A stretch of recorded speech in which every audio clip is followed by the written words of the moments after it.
there's an infinite amount of levers that you can pull as the president. Who do I think would have led the country better during the coronavirus? My answer would be Reagan. That, as far as I can tell, it's very much personality of the self. He's concerned about one guy, that's Donald Trump, and how Donald Trump's going to win. So that's the big difference. You got Reagan, personality, all about America. You got Trump. That's how I'd sum it up, the big difference there. It's not racist at all, no, not at all. It comes from China. Add the AIDS virus to the list of contagious diseases for which immigrants and aliens seeking permanent residence in the United States can be denied entry. Chinese virus.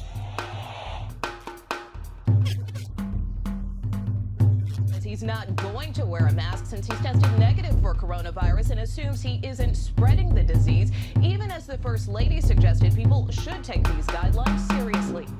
I mean, a lot of things kill you more than COVID-19. AIDS is now the leading cause of death among young people in this country. Elderly people are at the highest risk from coronavirus.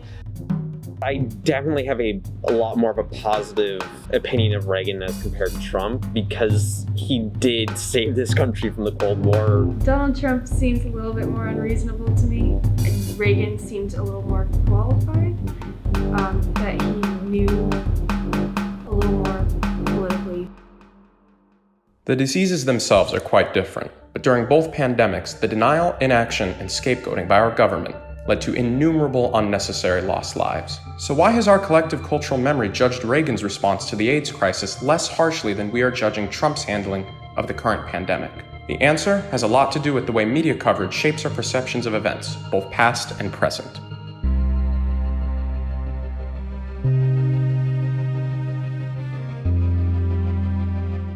I don't know, the New York Times, I don't really trust them either. I'll check a couple different big news sites, but mostly I just check Twitter and get people's opinions. Print sources, televised interviews, and even some reporters from conservative outlets have presented a united front of calling out the president on his misinformation. By comparison, many mainstream news sources were relatively quiet on the issue of AIDS during Reagan's first term. I think Ronald Reagan's biggest mistake was not acknowledging it, which I think permanently tarnished his reputation. From the period of June 1981 to February 1983, during which there were almost 1,000 reported AIDS cases, the New York Times wrote about the epidemic only 7 times. By contrast, they wrote about the Tylenol scare 56 times in 3 months, despite there only ever being 7 cases. Reagan was president then, and he didn't want to talk about it until Rock Hudson died.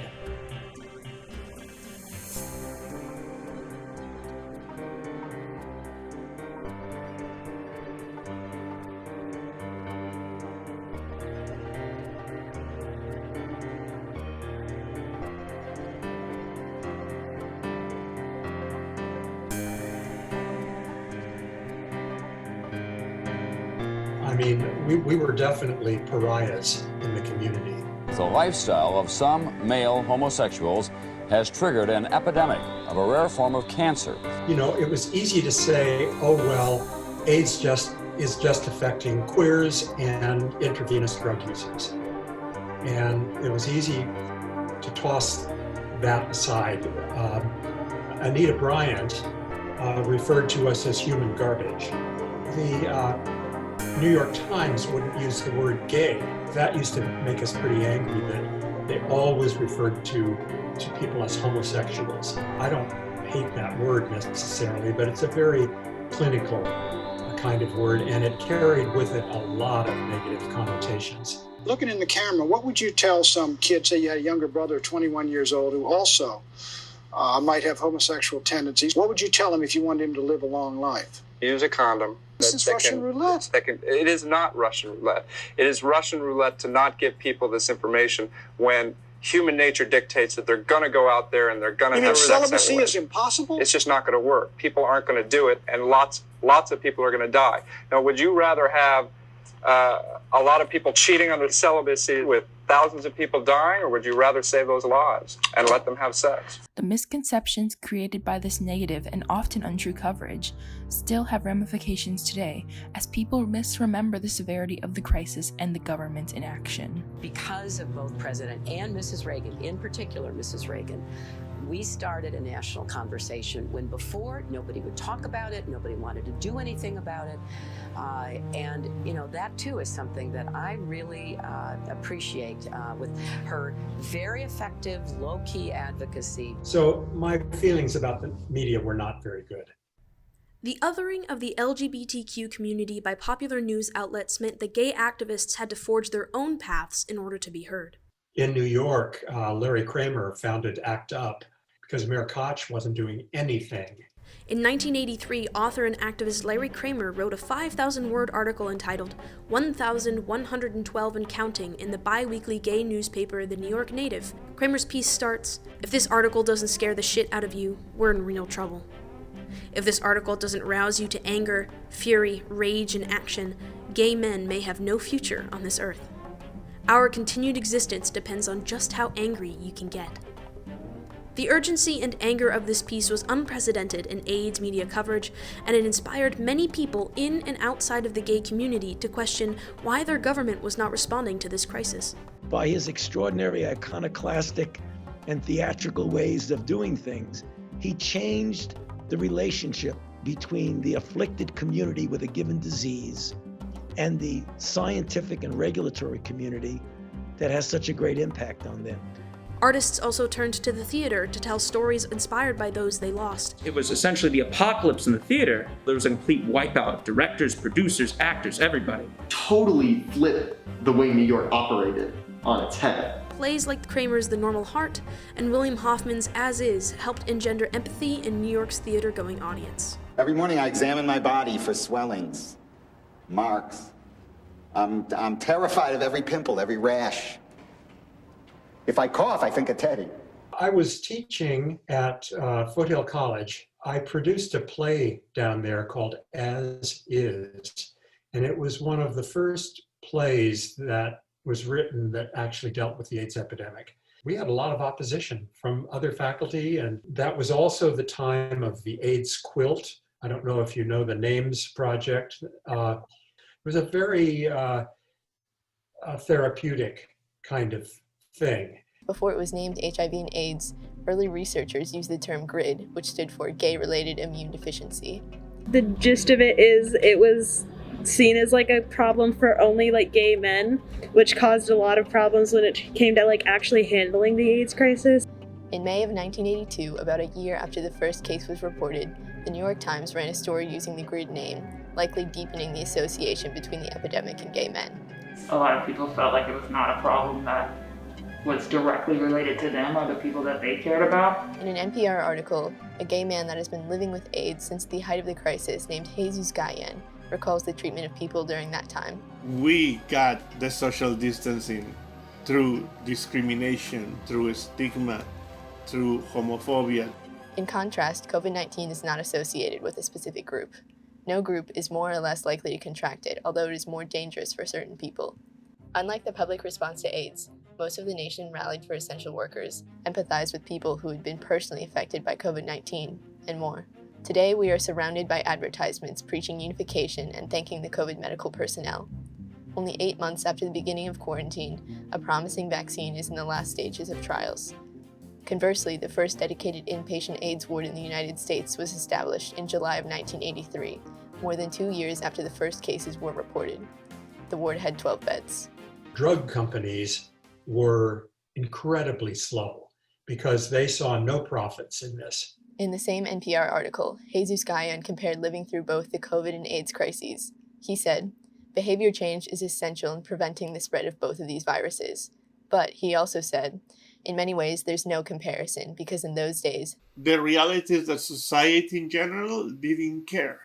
To compare his actions to Trump's, I'm not sure they would be super different either, because it does seem like they both have similar goals as far as like retaining power for as long as possible and sort of sweeping things under the rug. Do you have any prior knowledge of the AIDS epidemic? Yes, I wouldn't say it's like a lot, but I know it was highly stigmatized because it was like, it wasn't super common among like straight people. I know some of the general facts, but that's really about it.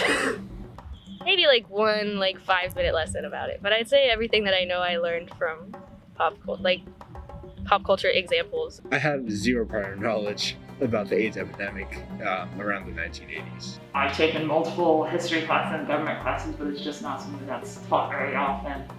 Both of my parents worked in New York during the 80s. My mother's a lawyer. My dad has done a few jobs, but they've all been in the financial sector.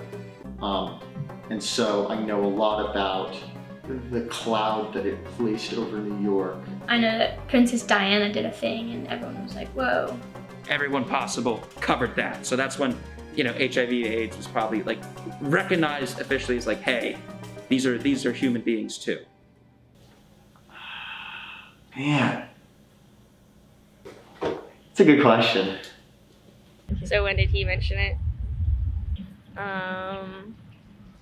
The next January after the case. Like December of the same year, in 1981.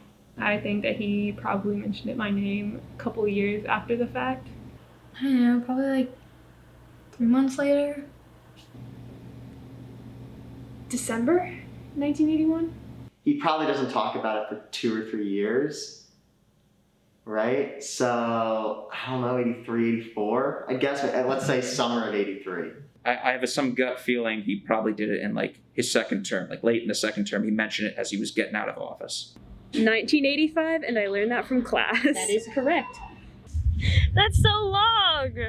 Is that 4 years? Yeah. Why? Why do you think he would wait that long? Because he's stupid and homophobic?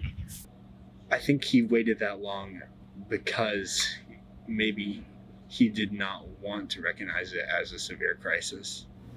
I don't think he took it serious because of the populations it affected, like primarily gay men and people of color.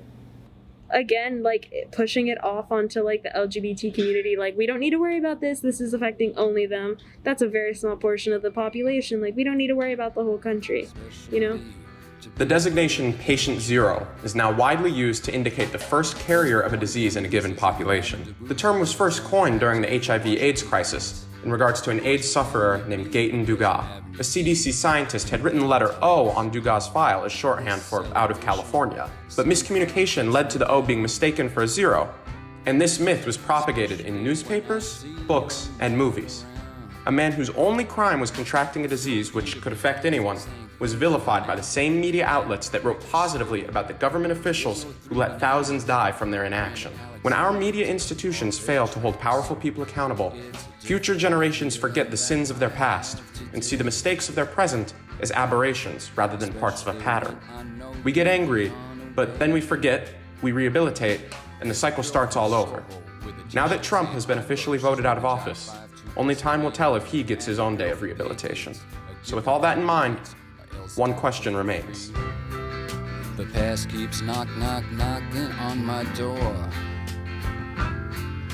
and I don't want to hear it anymore. No consolations, please, for feeling funky. I gotta get my head above my knees. But it makes me mad and it makes me sad, and then I start to freeze. In the back of my mind, I was afraid it might be true. In the back of my mind, I was afraid that they meant you.